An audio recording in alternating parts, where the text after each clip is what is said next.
siang Pak Ranto, selamat siang teman-teman. Kami dari kelompok 3 mempresentasikan tentang tanggung jawab sosial perusahaan atau yang lebih dikenal dengan CSR.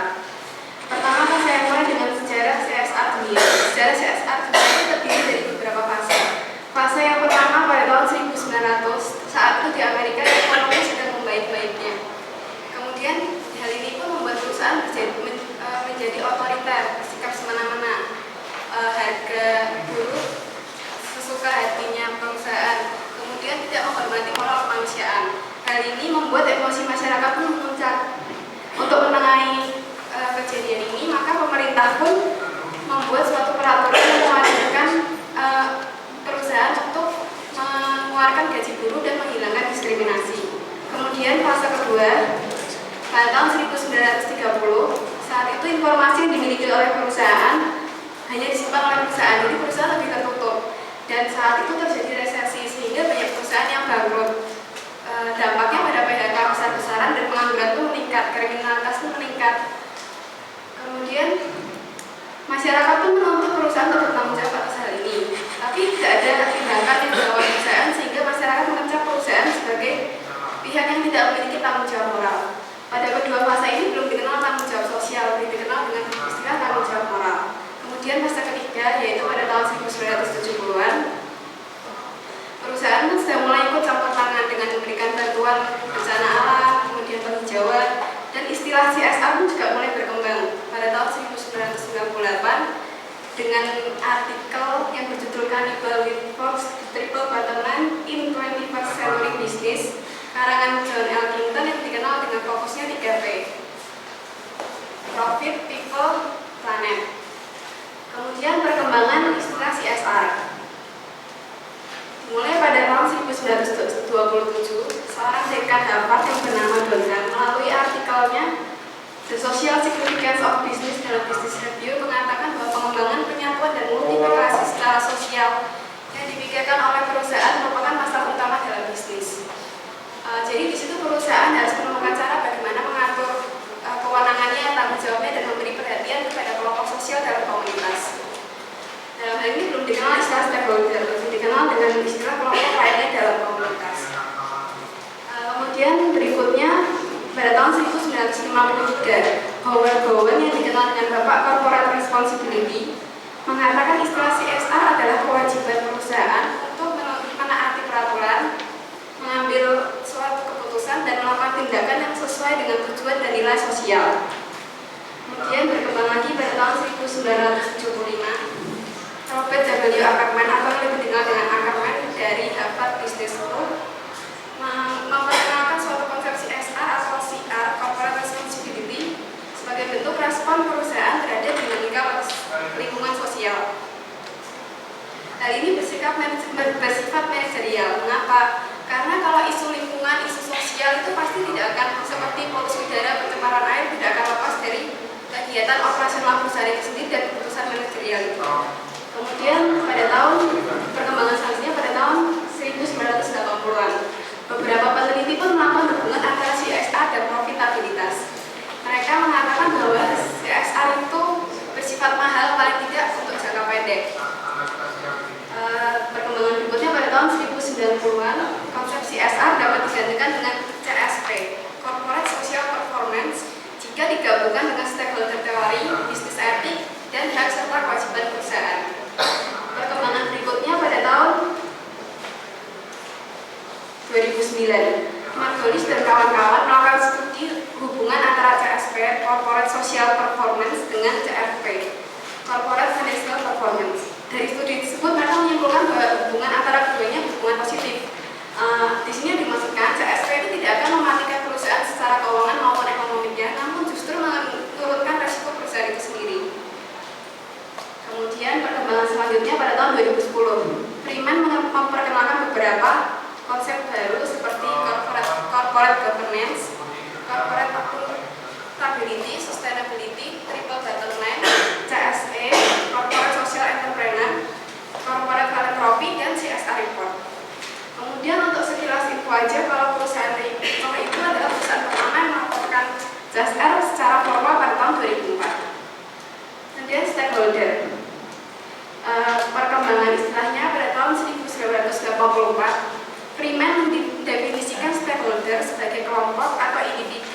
yang mempengaruhi atau dipengaruhi oleh tujuan perusahaan itu. Di sini stakeholder sebagai lisensi untuk beroperasi. Berikutnya 1985, Stephen Waldwick dan Philip Cochrane melakukan penelitian tentang klarifikasi hubungan antara bisnis dan sosial. Mereka menyimpulkan dua hal. Yang pertama, bisnis ada untuk kebaikan masyarakat. Maksudnya di sini kegiatan operasional bisnis dan tujuan bisnis harus sesuai dengan aturan masyarakat atau yang lebih dikenal dengan teori kontrak sosial. Kemudian kedua, bisnis adalah agen moral masyarakat. Di situ mereka mengatakan bahwa perusahaan dan stakeholder itu memiliki keterkaitan yang sangat erat. Berikutnya pada tahun 2006, Porter dan Kramer mengatakan bahwa perusahaan yang sukses butuh masyarakat yang makmur, dan masyarakat yang makmur juga membutuhkan perusahaan yang sukses juga. Jadi mereka membutuhkan ibadah yang sama. Kemudian kategori stakeholder. Menurut OGA pada tahun 1995, OGA itu kayak departemennya di Inggris sana yang menangani tentang pengembangan internasional. Ada tiga kategori stakeholder. Yang pertama, stakeholder primer. Stakeholder primer adalah yang berhubungan langsung dengan kegiatan operasional perusahaan itu seperti kebijakan, proyek, prosedurnya. Dalam hal ini contohnya masyarakat, tokoh masyarakat, ataupun pihak manajemen. Yang kedua adalah stakeholder sekunder. Di sini mereka tidak berhubungan langsung dengan perusahaan, namun mempunyai kepedulian dan turut akar suara tentang apa yang terjadi. Sebagai contoh seperti aparat, LSM, universitas. Kemudian yang terakhir, stakeholder kunci. Mereka di sini adalah orang yang memiliki kewenangan untuk mengambil keputusan dalam sisi legalitas, seperti pemerintah kabupaten atau DPR kabupaten atau dinas yang terkait dengan proyek saat ini.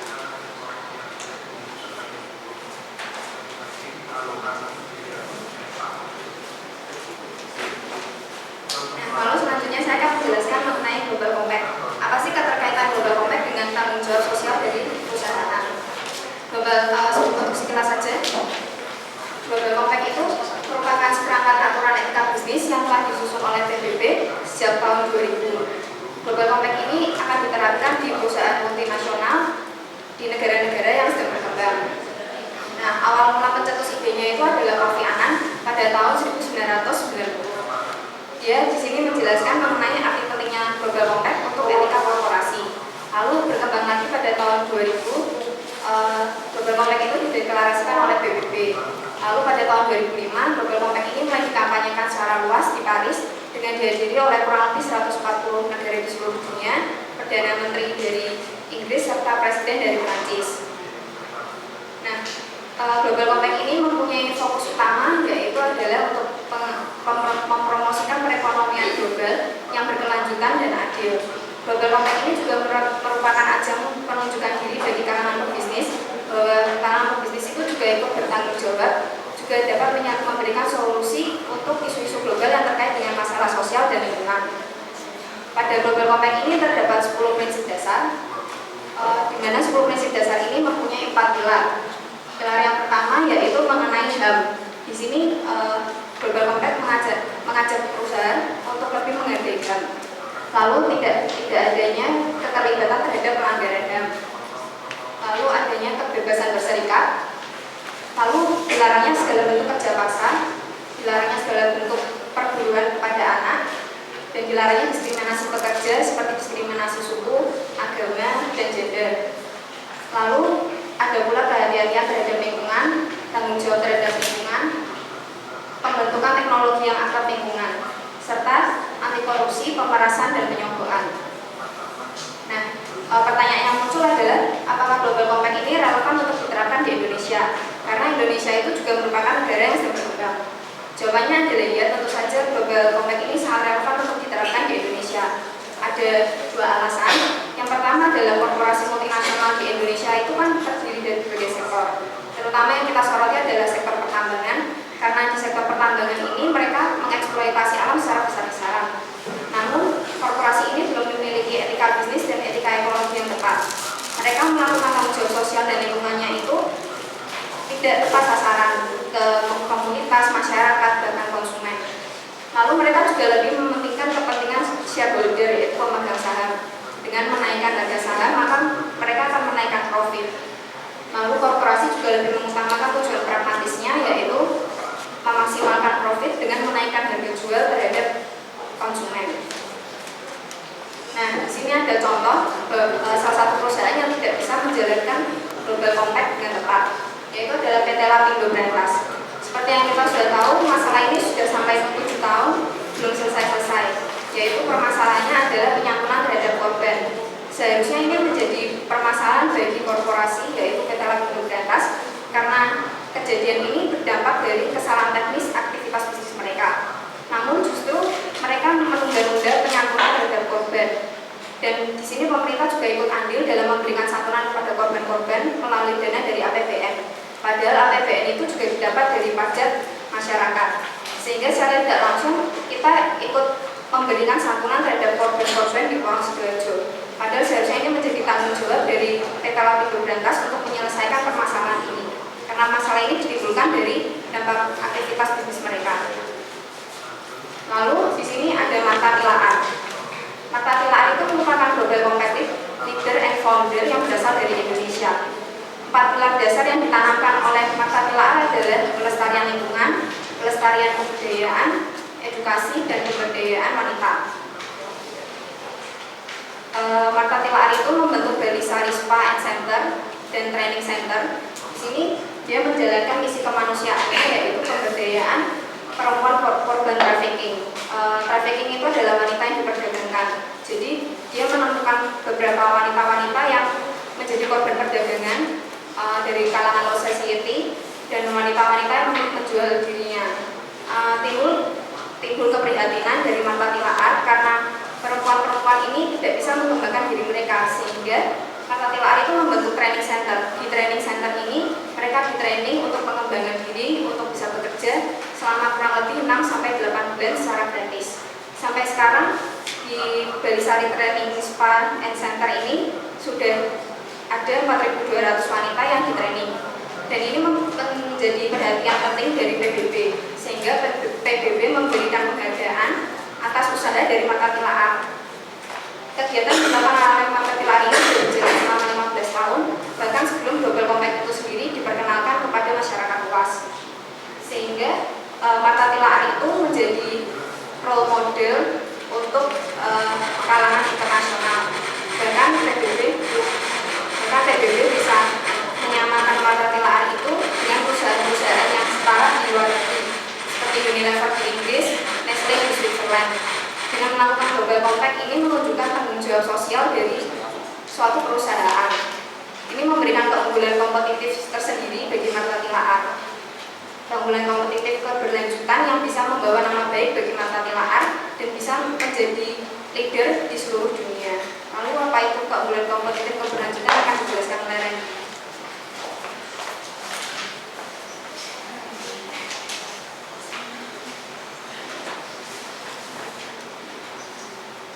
Berikutnya keunggulan kompetitif yang berkelanjutan. Pada tahun 1985, Porter mengembangkan suatu konsep dasar, yakni konsep keunggulan kompetitif yang merupakan akar dari strategi kompetitif. Akar dari strategi kompetitif ini terdiri dari 3 strategi. Yang strategi pertama itu cost leadership, strategi kedua differentiation, dan yang ketiga adalah fokus. Jadi dari ketiga strategi ini harus saling berkaitan dan yang nantinya akan menghasilkan suatu keberlanjutan yang dapat menahan erosi dari perusahaan pesaing dan juga dari revolusi industri.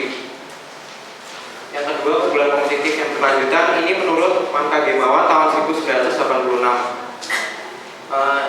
Yang menjelaskan konsep lainnya dari keunggulan kompetitif berkelanjutan yang mengatakan bahwa ada 3 konsep, yakni jumlah yang ditargetkan pasar dan akses terhadap sumber daya dan konsumen. Yang kedua, ini ada keterbatasan pilihan pesaing. Kemudian yang ketiga, ada memberikan catatan terhadap apa yang bisa dilakukan dan semakin sering berinteraksi. Berikutnya, Kramer dan Porter tahun 2006 ini memberikan pendapat yang sedikit berbeda dari Manka Gemawa. Porter dan Kramer mengatakan yang pertama, CSR itu merupakan fungsi dari manajemen kunci. Yang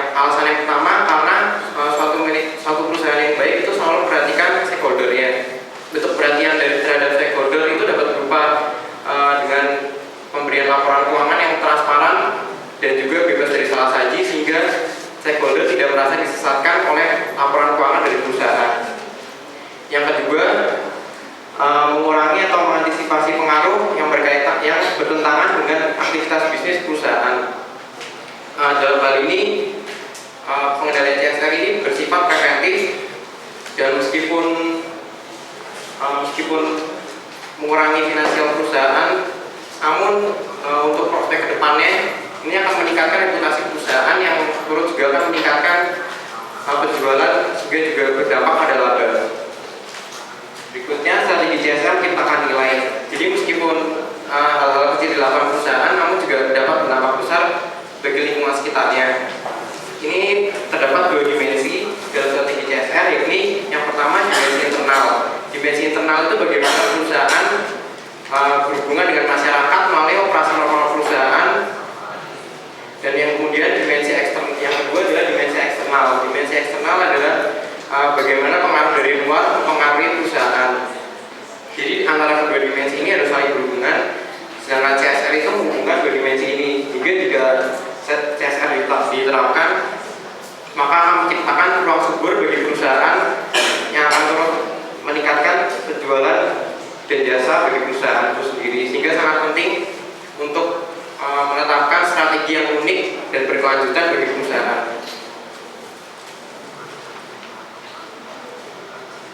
Berikutnya resource based theory.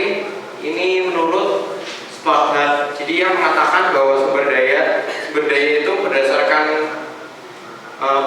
pandangan perusahaan tentang kerangka konseptual yang terdiri dari strategi yang berhubungan. Ini terdiri dari empat konsep. Yang pertama itu adalah pencegahan korupsi. Yang kedua adalah tanggung jawab produk. Yang ketiga adalah pembangunan berkelanjutan. Dan yang keempat adalah keunggulan kompetitif. Jadi pembangunan berkelanjutan itu merupakan konsep utama dari CSR. Sehingga CSR dan pembangunan berkelanjutan itu merupakan peluang bagi penciptaan keunggulan yang berkelanjutan. Berikutnya strategi keberlanjutan dan laporan terpadu akan dijelaskan oleh Tio.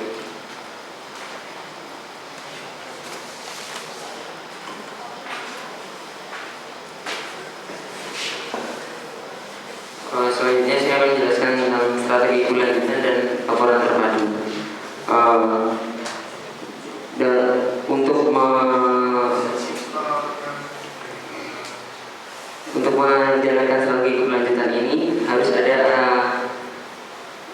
sinergi antara CSR, kemudian sustainable development dan keunggulan kompetitif, di mana corporate social responsibility dan sustainable development ini saling berhubungan.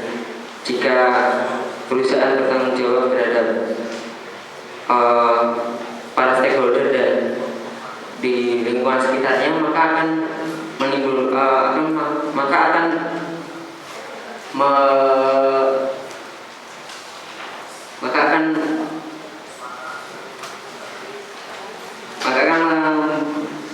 menimbulkan pembangunan yang berkelanjutan, di mana itu akan menjadi suatu keunggulan kompetitif bagi perusahaan di mata para investor, dan juga akan menjadi daya saing buat perusahaan lainnya. Konvergensi antara CSR, Sustainable Development dan keunggulan kompetitif ini akan berdampak pada kepentingan para stakeholder, di mana para stakeholder ini akan melihat lebih lanjut kinerja perusahaan, tidak hanya dalam bidang keuangan namun juga non keuangan, yaitu melalui laporan CSR-nya. Kemudian konvergensi ini juga menimbulkan konsekuensi bagi perusahaan terhadap laporan eksternal, di mana laporan eksternal perusahaan ini harus dilaporkan setiap tahunnya secara terpisah, secara terintegrasi antara laporan keuangan dan non keuangannya. Dan kemudian juga sebagai persyaratan peraturan dari pemerintah.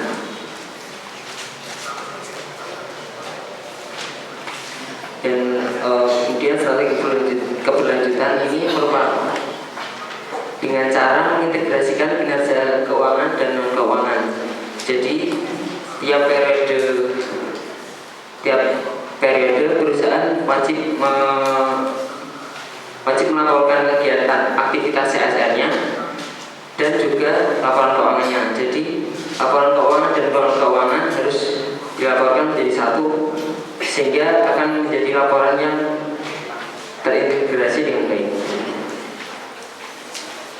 Kemudian ini menurut Porter dan Kramer pada tahun 2006, di mana yang menjelaskan bahwa laporan CSR dan laporan keuangan sebaiknya dijadikan satu karena jika terpisah akan mengakibatkan publikasi tidak bayaran atau tidak bersangkutan satu sama lain. Jadi antara laporan CSR dan laporan keuangan harus memiliki suatu kesinambungan atau berhubungan satu sama lain.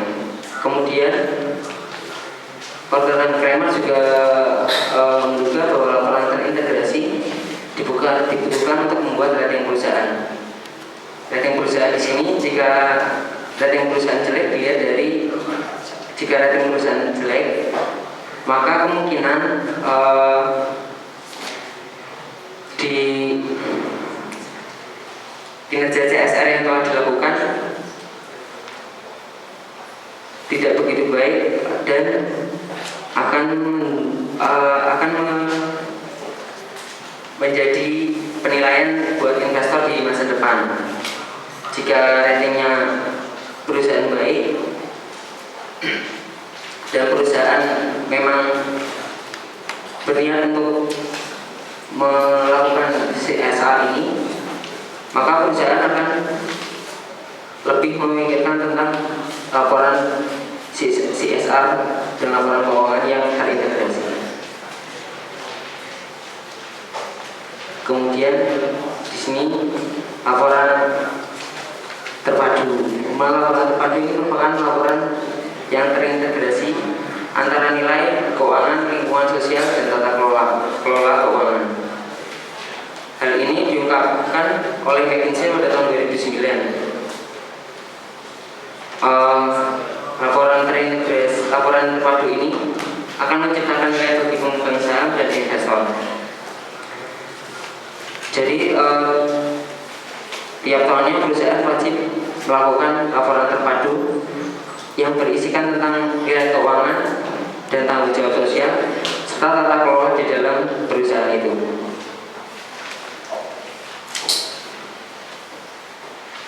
Selanjutnya tantangan dan peluang dalam penerapan CSR.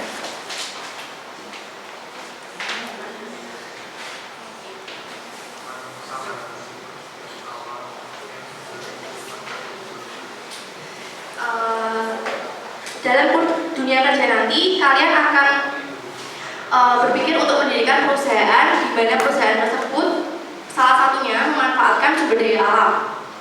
Dalam memanfaatkan sumber daya alam itu berarti perusahaan wajib untuk melakukan CSR atau tanggung jawab sosial.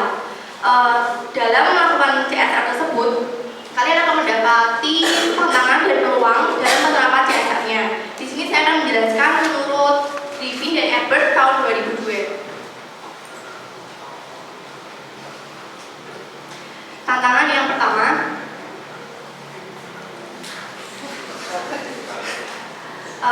tantangan perusahaan yang pertama adalah bagaimana perusahaan menghadapi kondisi lingkungan dalam mengurangi dampak pencemaran polusi.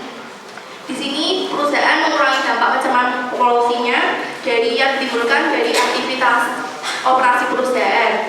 Perusahaan memiliki peran penting dalam mengurangi dampak lingkungan ini, di mana perusahaan itu mengatur, mengelola, dan mempergunakan lingkungan tidak hanya untuk mengejar profit, namun juga bagaimana perusahaan tersebut memperbaiki lingkungan yang telah dia rusak misalnya, atau lingkungan yang telah dia pakai untuk aktivitas operasinya. Perusahaan juga perlu untuk memberikan solusi terhadap kerusakan yang dia perbuat, seperti mendaur ulang limbah dari hasil sisa produksi menjadi bahan yang dapat digunakan kembali, jadi tidak terbuang percuma atau sia-sia. Perusahaan harus juga memikirkan solusi ini jauh sebelum perusahaan tersebut beroperasi, sehingga tidak menimbulkan masalah sosial, yaitu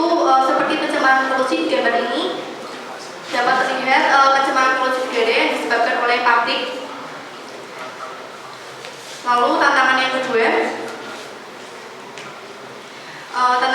bagi perusahaan adalah bagaimana perusahaan menghadapi pelanggan. Perusahaan harus memikirkan sebelumnya apakah produknya itu aman bagi pelanggan, apakah produk yang ditawarkan itu dapat diterima oleh pelanggan atau konsumennya. Konsumen sangat menginginkan perusahaan dalam produksi produknya tidak hanya berkualitas, namun juga berbahan baku ramah lingkungan. Nah, setelah perusahaan memikirkan semua ini, perusahaan memikirkan bagaimana menciptakan produk yang ramah lingkungan, maka perusahaan tersebut akan memiliki efek buat dianya, yaitu konsumen akan tetap setia atau loyal pada menggunakan produknya tersebut secara jangka panjang.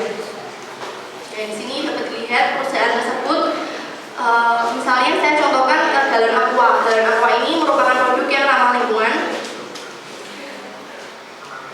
Terus perusahaan Sosro di sini dia menggunakan produk-produk yang ramah lingkungan sehingga konsumennya juga akan setia dalam menggunakan produk tersebut. Kemudian tantangan yang ketiga. Tantangan yang ketiga ini adalah perusahaan bagaimana memperlakukan karyawannya. Dalam memperlakukan karyawan, perusahaan harus memikirkan bagaimana menyediakan tempat kerja atau lingkungan kerja yang aman dan nyaman bagi karyawannya untuk bekerja baik di dalam perusahaan maupun di luar perusahaan. Di sini perusahaan dapat menjamin kesejahteraan karyawannya. Kemudian perusahaan juga wajib memberikan penghargaan bagi karyawan yang telah mengabdi pada suatu perusahaan tersebut. Jadi dengan diberikannya suatu penghargaan, maka karyawan itu juga akan istilahnya dihargai atau kerja kerasnya selama ini membuahkan hasil dengan adanya penghargaan ini, sehingga karyawan tersebut juga akan tetap setia pada perusahaannya, tidak meninggalkan begitu saja. Lalu dengan kedua hal ini, maka perusahaan dapat menjalankan usaha secara berkesinambungan dan sukses dalam bisnisnya dikarenakan karyawan yang menunjuk juga. Lalu tantangan yang keempat.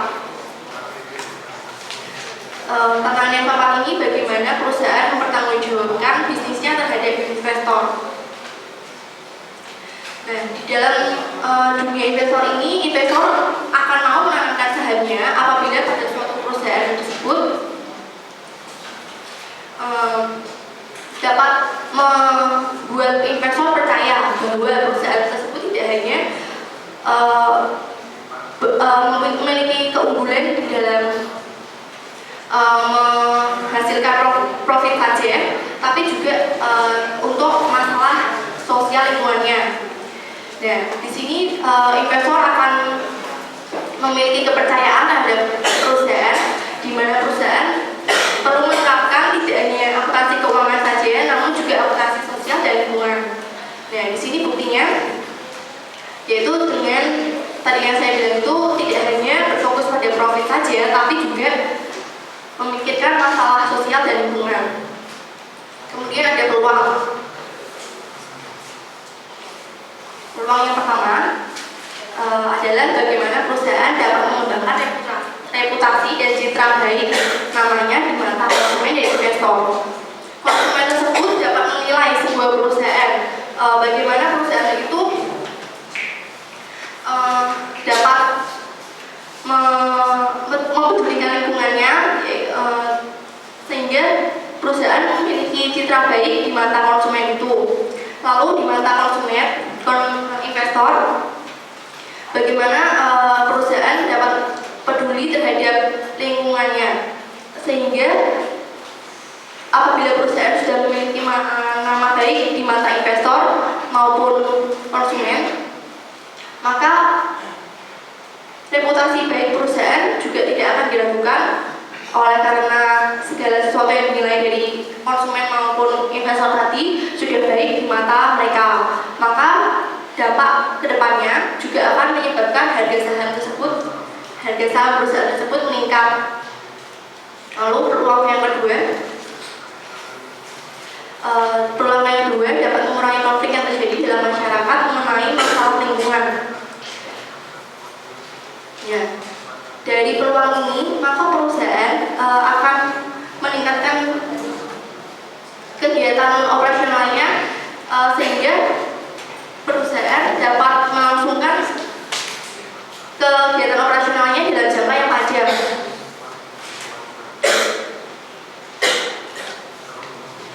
Lalu peluang yang ketiga, bagaimana perusahaan tersebut membangun relasi dalam sebuah kerjasama dengan pemangku kepentingan. Dari penerapan CSR, perusahaan dapat membangun kerjasama yang baik di antara para pemangku kepentingan. Misalnya di sini adalah masyarakat sekitar, lalu pemerintah daerah. Dari kedua hal ini, tentu saja relasi perusahaan akan menjadi baik karena dia telah membangun kerjasama yang baik pula terhadap masyarakat sekitarnya maupun lingkungan sekitarnya. Lalu peluang yang keempat ini masyarakat dapat membedakan perusahaan Anda misalnya atau dengan perusahaan pesaing Anda. Jadi dapat melihat ini mengerjakan CSR-nya hanya dengan memandang profit saja. Ya, ada aspek lain yang baik dari perusahaan tersebut. Ya, jadi masyarakat sendiri dapat menilai apakah perusahaan tersebut benar-benar melakukan CSR atau hanya pura-pura saja. Jadi dapat membandingkan dengan perusahaan pesaingnya. Selanjutnya dijelaskan oleh Sony.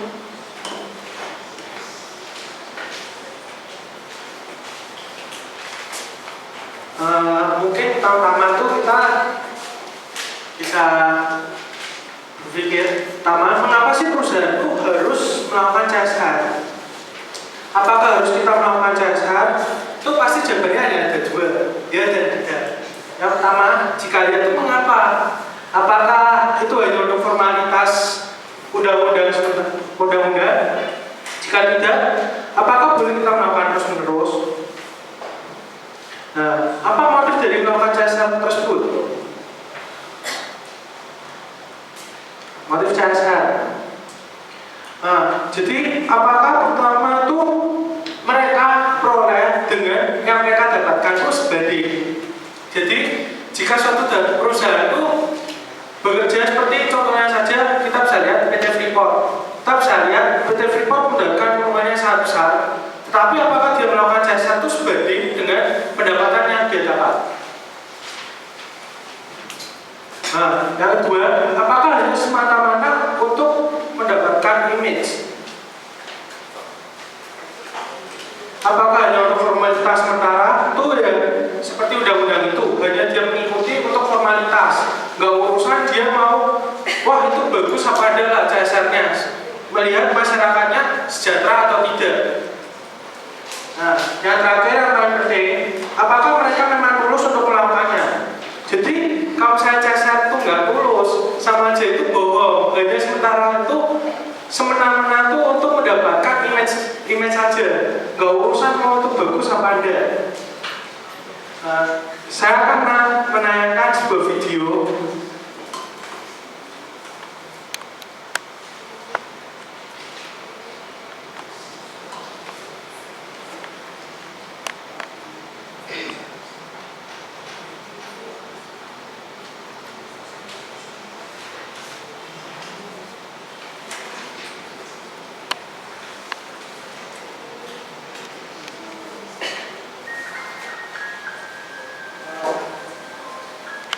Ini kita bisa lihat ya di sini. Ini mungkin beberapa sudah tahu videonya. Ini tuh tambang Freeport ya. Ini Freeport. Kita bisa lihat di sini. Melihat bolongnya sampai segini pertambangan mereka. Tapi kita bisa melihat. Coba kalau misalnya kita berpikir, apakah ada orang bekerja di Freeport dengan gaji tinggi, tapi mereka tidak sejahtera? Banyak berita tentang Freeport yang bermasalah. Ini bisa dilihat. luas lubangnya 330 km persegi yang akan dilihat, jadi dalam banget. Nah, kita bisa lihat dia seperti melakukan CSR itu hanya seolah-olah melihat image, hanya untuk image sementara. Kita bisa berpikir jika pekerja mereka tuh tidak sejahtera sama aja, itu bohong. Karena CSR itu lebih dibandingkan untuk masyarakat setempat. Tuh tidak hanya Freeport, tapi ada beberapa lainnya.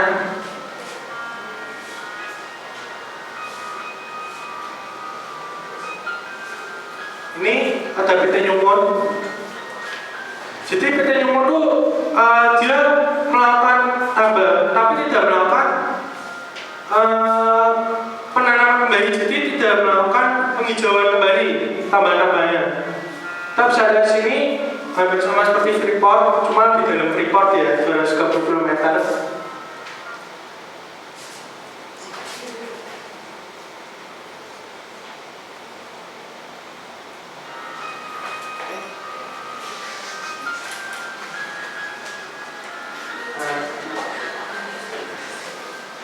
Jadi bisa dilihat sini, ini pertambangan. Nah ini ExxonMobil, dia di Sumatera. Kita bisa lihat video ini, dia melakukannya dengan keji. Kenapa bisa dikatakan keji? Karena dia memakai bom yang rusak.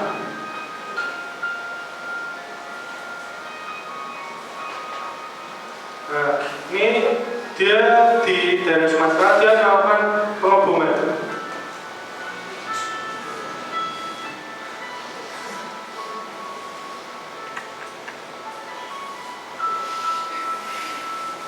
Nah, tapi dia tuh tidak mau, udah urusan gitu loh. Tanyanya mau baik lagi atau tidak tuh udah urusan sama sekali. ExxonMobil. Terus saya akan jelaskan motif CSR menurut Pak Lako ada 4. Pak Profesor Andreas Lako ada 4.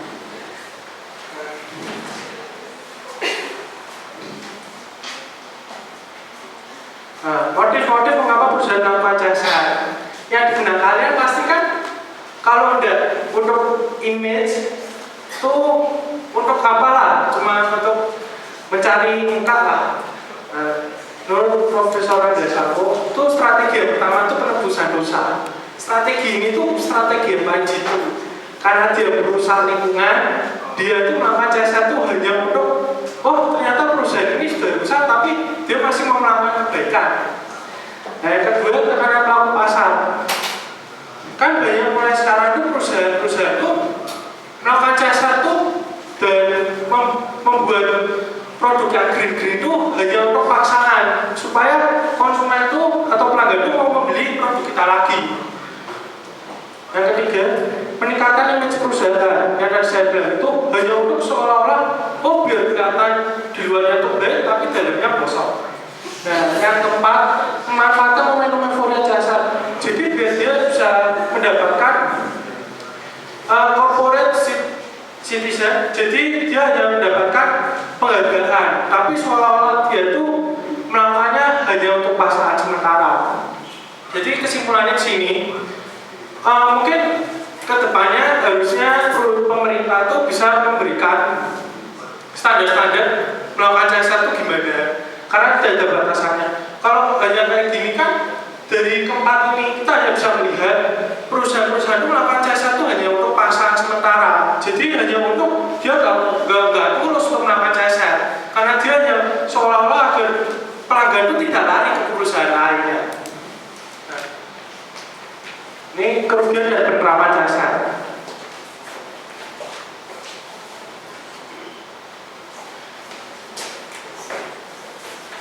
Berikutnya kerugian dan manfaat dari penerapan CSR yang dikutip dari bukunya Pak Prof. Lako 2011.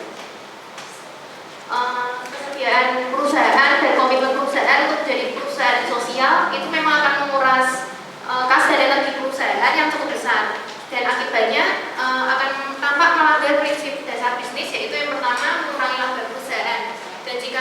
laba perusahaan berkurang, maka otomatis dividen kas untuk pemegang saham pun juga akan berkurang. Namun jika kita lihat dari sisi manfaat dan keuntungannya itu jauh lebih besar daripada kerugiannya. Mengapa CSR itu bisa mendatangkan keuntungan yang cukup besar? Karena yang pertama, jika dilihat dari perspektif teori motivasi dan teori stakeholder, tanggung jawab perusahaan sosial untuk peduli dengan CSR itu akan meningkatkan rasa ikut memiliki dan komitmen dari para karyawan perusahaan. Jika budaya ikut memiliki dan komitmen tersebut meningkat, otomatis etos kerja, efisiensi, efektivitas, dan produktivitas karyawan otomatis juga akan meningkat pula. Dan tanggung jawab sosial yang dilakukan oleh perusahaan itu juga meningkatkan rasa ikut memiliki dan komitmen dari para penjual, pengecer, maupun konsumen. Yang kedua, dari perspektif teori efisien market hipotesis dan nilai perusahaan, kepedulian perusahaan untuk melakukan tanggung jawab sosial secara berkelanjutan itu akan mendapatkan respon positif dari para investor pasar modal terhadap nilai pasar ekuitas perusahaan. Pelaku pasar itu menilai bahwa perusahaan yang melakukan CSR secara berkelanjutan itu akan memiliki reputasi yang bagus dan peluang bisnis, peluang bertumbuh yang lebih baik. Jika perusahaan memiliki reputasi yang bagus, maka otomatis akan mendatangkan keuntungan bagi perusahaan dalam jangka panjang yang berupa peningkatan pangsa pasar dan peningkatan profitabilitas perusahaan. Manfaat aktivitas CSR secara berkelanjutan bagi dunia bisnis. Yang pertama, sebagai investasi sosial yang menjadi sumber keunggulan kompetitif perusahaan dalam jangka panjang. Yang kedua, memperkokoh profitabilitas dan kinerja keuangan perusahaan. Yang ketiga, meningkatnya akuntabilitas dan apresiasi positif dari para investor, kreditor, pemasok, dan juga konsumen. Yang keempat, meningkatnya komitmen, etos kerja, efisiensi, dan produktivitas karyawan. Lalu yang selanjutnya, menurunkan kerentanan gejolak sosial dan resistensi dari komunitas sekitarnya karena mereka sudah dihargai dan diperhatikan oleh perusahaan. Yang terakhir, meningkatnya reputasi, goodwill, nilai perusahaan dalam jangka panjang. Di Indonesia sendiri, sejumlah riset itu telah mengatakan bahwa kepedulian dan komitmen perusahaan secara berkelanjutan itu berdampak positif terhadap harga saham perusahaan dan profitabilitas perusahaan itu sendiri. Ini adalah beberapa contoh penelitian di Unika Sudya Pranata yang dirangkum Prof. Lapo dalam bukunya. Yang pertama, studi Aryani 2008. Studi Aryani 2008 ini melaporkan bahwa CSR itu berdampak atau berpengaruh positif terhadap profitabilitas laba operasi dan abnormalitas saham perusahaan. Yang kedua, studi Monika 2010 itu melaporkan bahwa CSR berpengaruh positif terhadap nilai tambah ekonomik dan nilai tambah pasar sekuritas perusahaan. Yang ketiga, studi Puspitasari 2010 itu melaporkan bahwa investor itu berpengaruh, investor itu merespon secara positif terhadap publikasi laporan keuangan dari perusahaan yang melakukan CSR dibandingkan dengan perusahaan yang kurang peduli. Dan yang terakhir, studi Asuti 2010 itu melaporkan bahwa relevansi nilai laporan keuangan dari perusahaan yang peduli dengan CSR itu lebih besar dibandingkan dengan perusahaan yang kurang peduli. Dari sini dapat kita simpulkan sebelumnya kalau mayoritas perusahaan yang secara konsisten peduli dan mengungkapkan informasi CSR di laporan keuangannya itu akan membuka kenaikan laba dan nilai perusahaan yang signifikan dari tahun ke tahun.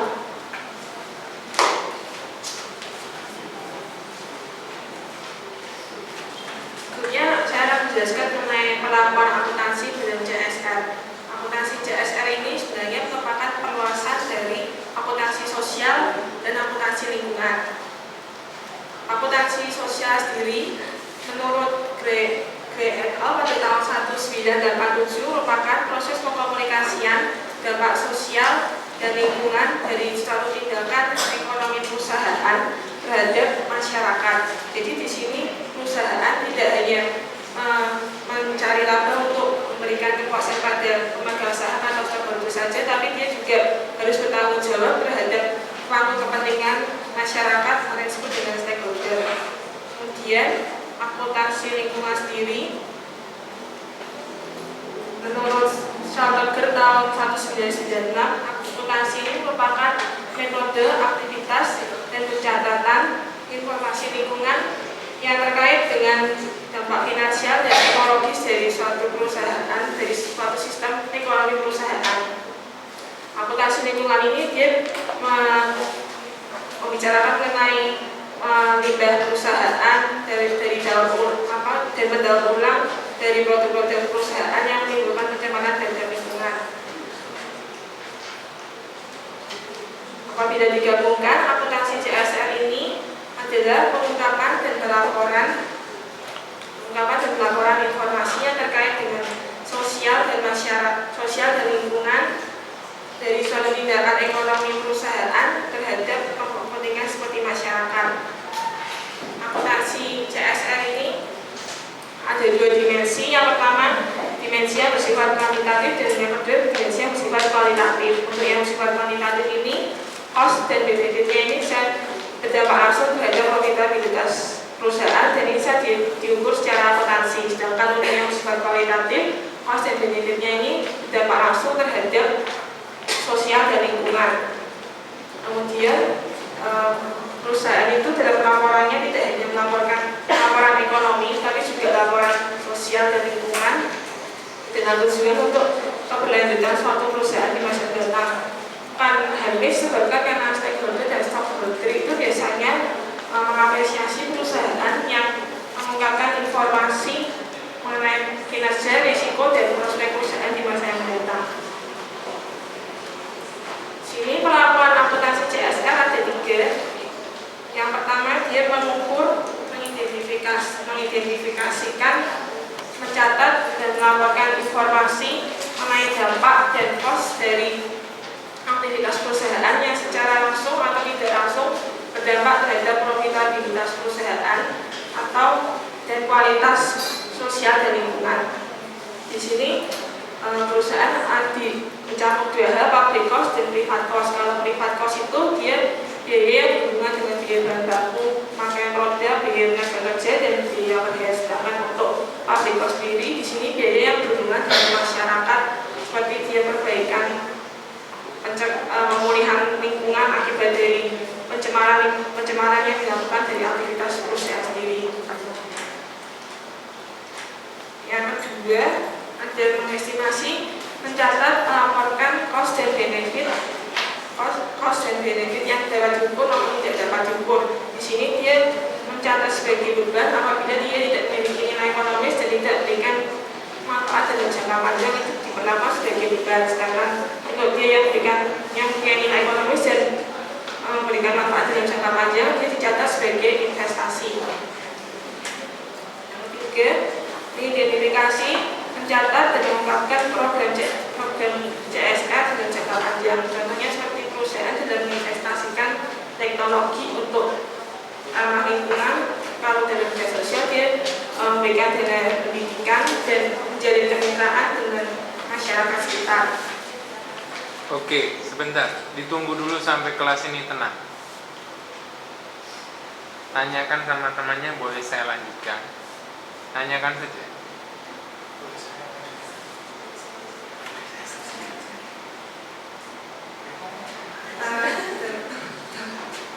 Sebagian besar perusahaan ini belum mengungkapkan CSR, masih sangat rendah. Karena kan perusahaan biasanya melaporkan hanya informasi yang bersifat positif, dan ini dinilai sebagai hanya public relation perusahaan saja, karena dia tidak mengungkapkan akuntabilitas yang berhubungan dengan masyarakat, sosial, dan lingkungan. Selain itu masih belum ditetapkannya standar akuntansi CSR dalam Ikatan Akuntansi Indonesia. Adanya Mas bisa menjadi.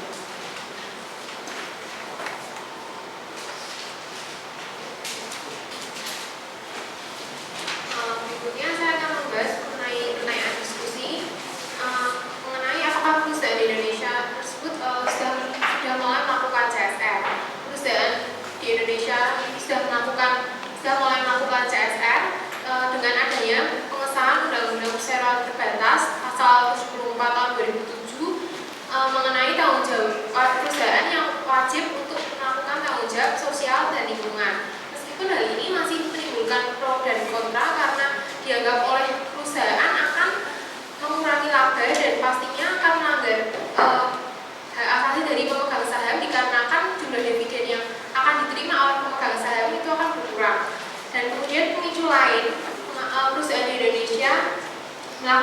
CSR ini karena pasca krisis tahun 1998 perusahaan di Indonesia baik terbuka maupun tertutup itu telah menerapkan tata kelola korporasi yang baik, yaitu good corporate governance. Dan di sini CSR ini merupakan salah satu wujud dari penerapan GCG.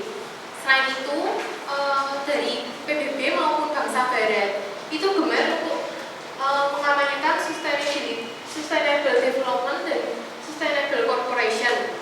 Hal ini membuat pengusaha di Indonesia semakin sadar dan semakin mengerti etika bisnis, dan kemudian pengusaha di Indonesia itu semakin mengarahkan paradigma bisnisnya ke arah yang lebih ramah secara sosial, ekonomi, dan lingkungan. Dan salah satu perusahaan yang telah melakukan CSR dari sangat lama di Indonesia yaitu PT Sido Muncul yang melakukan mudik gratis pada saat Lebaran, dan ini dilakukan benar-benar pada komunitas yang memang sangat-sangat butuh ya untuk pedagang jamu yang telah menjual produk dari Sido Muncul. Nah, kalau kita lihat di sini itu CSR itu bukan merupakan kewajiban lagi, tapi merupakan kebutuhan hakiki bagi perusahaan. Dan untuk perusahaan go public sendiri di Indonesia, CSR ini merupakan hal yang penting. Mengapa hal tersebut dikatakan penting? Karena menurut Kotler dan Lita 2005 itu dikatakan bahwa manfaat CSR itu dapat meningkatkan image perusahaan dan juga dapat meningkatkan daya tarik bagi investor. Kemudian untuk beberapa penelitian juga mengatakan, penelitian yang Pusrikasar itu, bahwa investor itu merespon positif laporan keuangan pada laporan keuangan perusahaan yang peduli akan CSR. Kemudian studi Aryani tahun 2008 juga mengatakan bahwa CSR itu berpengaruh positif pada nilai pasar perusahaan.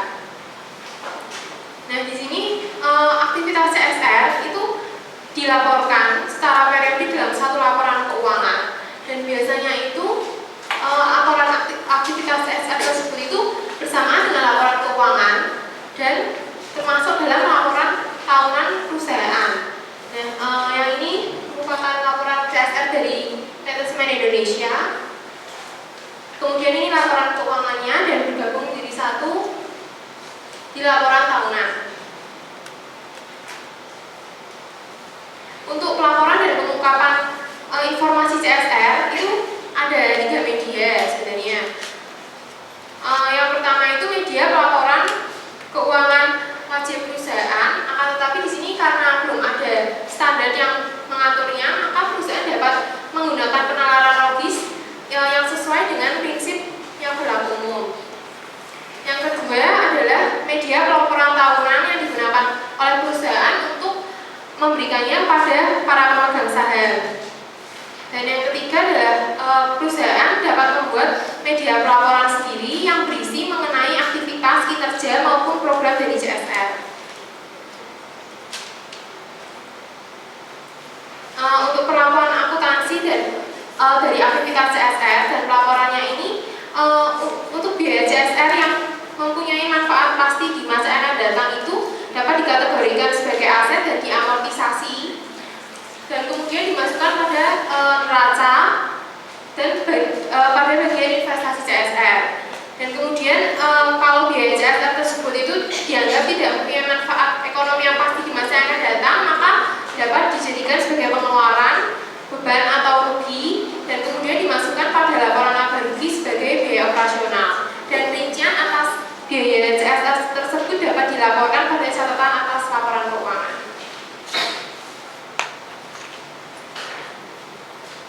Sedangkan kalau kita lihat ya, masalah di Indonesia sendiri itu sampai sekarang belum ada standar akuntansi yang mengatur mengenai akuntansi sosial dan lingkungan. Nah, hal ini membuat perusahaan di Indonesia yang bertama global begitu tidak perlu melaporkan informasi CSR-nya. Nah, hal ini menyebabkan stakeholder tidak dapat mengetahui informasi CSR perusahaan tersebut. Selain itu, perusahaan-perusahaan asing yang ada di Indonesia pun tidak merasa wajib untuk mengungkapkan aktivitas CSR-nya, dan berakibat pada informasi yang simpang siur mengenai aktivitas dari perusahaan tersebut yang telah merugikan masyarakat maupun lingkungan, seperti misalnya PT Freeport. Dan selanjutnya saya akan membahas mengenai CSR yang dilakukan oleh salah satu perusahaan go public di Indonesia, yaitu PT Semen Indonesia. PT Semen Indonesia ini dulunya bernama Semen Gresik. Nah, di sini dalam laporan tahunannya terlihat bahwa Dewan Komisaris itu senantiasa mengingatkan para dewan direksi untuk mengimplementasikan triple bottom line pada perusahaannya. Dan aktivitas CSR di PT Semen Indonesia ini sebenarnya terbagi jadi 3 bagian, yaitu bidang ekonomi, sosial, dan lingkungan. Untuk bidang ekonomi sendiri, yaitu merupakan bidang program mitra binaan, dan ini program-program ini meliputi pinjaman dengan bunga rendah maupun pelatihan manajemen untuk mitra binaan. Oke, langsung 2 slide terakhir.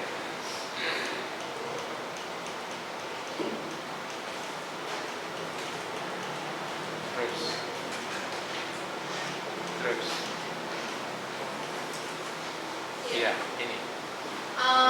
Di sini kalau saya melihat dari PT Semen Indonesia ini sendiri mengeluarkan dana CSR yang tidak sedikit, bahkan sampai miliaran rupiah. Ini merupakan rincian dari biaya CSR dari PT Semen Indonesia dan dimasukkan oleh PT Semen Indonesia itu pada bagian laba rugi, pada bagian beban usaha. Nah, ini di sini.